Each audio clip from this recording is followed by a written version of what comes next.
नमस्कार, मी शिर्डी इथून पत्रकार सतीश वैजापूरकर बोलतो आहे. टक्के टोनपेमध्ये आपलं स्वागत आहे. शिर्डी विधानसभा मतदारसंघातली जो की मतदारसंघ पालकमंत्री राधाकृष्ण विखे पाटील यांचा आहे, त्या मतदारसंघातलं तालुक्याचं गाव असलेल्या राहता नगर परिषदेची आजवरची निवडणूक किंवा आजवर निवडणुकीची जी परंपरा होती ती धक्कादायक निकालांची होती. या निवडणुकीत मात्र विखे पाटलांना निर्भेळ यश मिळालं. 20 पैकी 19 जागा त्यांच्या निवडून आल्या आणि नगराध्यक्षपदी डॉक्टर स्वाधीन गाडेकर हे निवडून आले. एका अर्थाने या पालिकेमध्ये भारतीय जनता पक्षाचे कमळ फुलले. असं म्हटलं जात होतं की छत्री चालली, त्यामुळे निवडणुकीत नेमकं काय होणार, निकाल कसा लागणार याबद्दल उत्सुकता होती. छत्री हे चिन्ह होतं शहर विकास आघाडीचे धनंजय गाडेकर यांचं. मग आज जेव्हा मतमोजणीला प्रारंभ झाला त्या पहिल्या फेरीपासूनच डॉक्टर स्वाधीन गाडेकर यांनी आघाडी घेतली. कोण आहेत हे डॉक्टर स्वाधीन गाडेकर? तर डॉक्टर स्वाधीन गाडेकर हे MBBS आहे. एका अर्थाने राहता नगरपालिकेला पहिल्यांदाच MBBS डॉक्टर, तेही वय अवघं 41 वर्ष, स्वभाव शांत, सुस्वभावी, वेल कल्चर्ड आणि यंग नगराध्यक्ष लाभला आहे.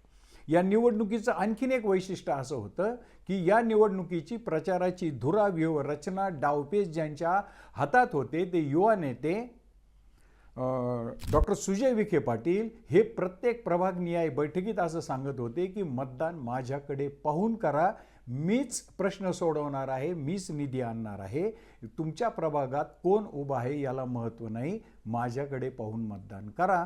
मतदारांनी तसं केलेलं दिसतं. आता प्रतिस्पर्धी जे उमेदवार आहेत, धनंजय गाडेकर हे सुद्धा मुरब्बी राजकारणी होते. पण मला या निवडणुकीचं वैशिष्ट्य असं जाणवलं की धनंजय गाडेकर आणि डॉक्टर स्वाधीन गाडेकर या दोघांनीही या निवडणुकीमध्ये एकमेकावर चिखलफेक करणं कटाक्षानं टाळलं. त्यामुळे पालिकेत या निवडणुकीमध्ये प्रचाराचा दर्जा उंच राहिला. विकासावर ही या निवडणुकीचा प्रचार राहिला. आरोप प्रत्यारोप फारसे झाले नाहीत. धनंजय गाडेकरांना मी ज्यावेळेस फोन करून विचारलं, त्यांनी सांगितलं की मतदारांनी दिलेला कौल मी आदरपूर्वक स्वीकारतो आणि सर्व प्रभागात आमच्या पॅनलला चांगलं मतदान झालेलं आहे. आता या 20 पैकी 19 सीट विखे पाटलांनी म्हणजे भारतीय जनता पक्षाने स्वतःच्या किंवा त्यांचे विजयी झालेले आहेत. मग आता या निवडणुकीचं वैशिष्ट्य असं आहे की या नगरसेवकांमध्ये विखे गटाकडून सामाजिक कार्यकर्ते दशरथ तुपे हे विजयी झालेले आहेत. दुसरे त्यांच्या दृष्टीने, त्या पॅनलच्या दृष्टीने महत्त्वाचे राहुल सदाफळ आणि बाबा कट्टा, जो की राजकीय कट्टा तिथे राहत्यामध्ये प्रसिद्ध आहे, त्याचे सर्वेसर्वा मुन्नाबाई शाह हे भारतीय जनता पक्षाच्या कमळ या चिन्हावर प्रभाग क्रमांक 7 मधून निवडून आलेले आहेत. माजी नगराध्यक्ष कैलास सदाफळ यांच्या पत्नी अंजलीताई या देखील निवडून आलेल्या आहेत. आता असंच प्रभाग क्रमांक 4 मधून अर्चना भीमराज निकाळे म्हणजे निवृत्त कला शिक्षक राजेंद्र निकाळे सर यांच्या भाऊजाई आणि विजय सदाफळ हे प्रभाग 4 मधून निवडून आलेले आहेत.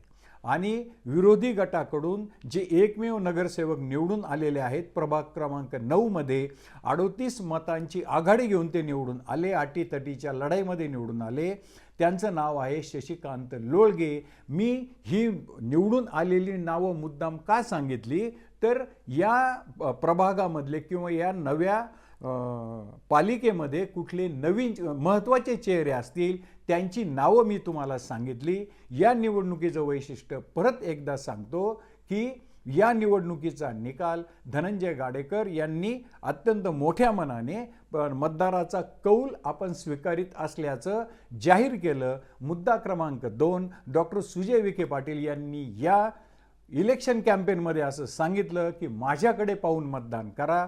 मुद्दा क्रमांक 3 डॉक्टर स्वाधीन गाडेकर विजयानंतर माझ्याशी बोलताना म्हणाले की आज पालकमंत्री राधाकृष्ण विखे पाटील यांच्या लग्नाचा वाढदिवस आहे. त्यानिमित्ताने शहरातील जनतेने मला नगराध्यक्षपदी बसून आणि माझ्या 19 सहकाऱ्यांना विजयी करून एक अनोखी भेट विखे पाटलांना दिलेली आहे. अशा या दोन्ही नगराध्यक्षपदाच्या उमेदवारांच्या प्रतिक्रिया आणि निवडणुकीच्या बिहाइंड द कर्टन स्टोरी मी आपणास समोर सांगितली. ती आपणास आवडली असेल तर माझं टक्के टोनपे हे चॅनल सबस्क्राईब करा, लाईक करा, शेअर करा.